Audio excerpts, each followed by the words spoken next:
નમસ્કાર દર્શક મિત્રો, આપ જોઈ રહ્યા છો ગુજરાત 20 ન્યૂઝ। હવે જોઈએ અગત્યના સમાચાર। ધોળકામાં કોંગ્રેસના મધ્યસ્થ ચૂંટણી કાર્યાલયનો પ્રારંભ। ખેડા લોકસભાના ઉમેદવાર કાળુસિંહ ડાભીને જીતાડવા રણનીતિ ઘડાઈ।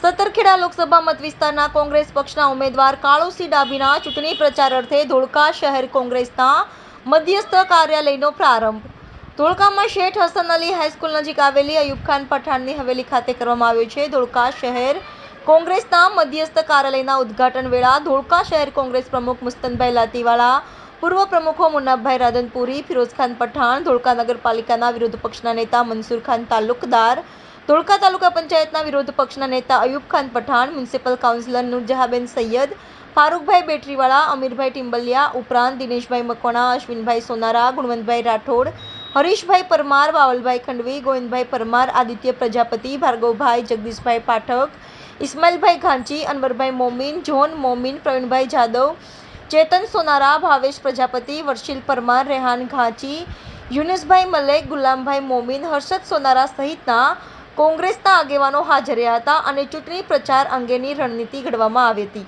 ગુજરાત 20 ન્યૂઝ ધોળકા। દર્શક મિત્રો, તમારી આસપાસ બની રહેલી અવનવી ઘટનાઓ વિશે જાણવા માટે ગુજરાત 20 ન્યૂઝને લાઇક કરો, શેર કરો, સબસ્ક્રાઇબ કરો અને બેલ આઇકન પ્રેસ કરો, જેથી આપને નોટિફિકેશન્સ મળતી રહે।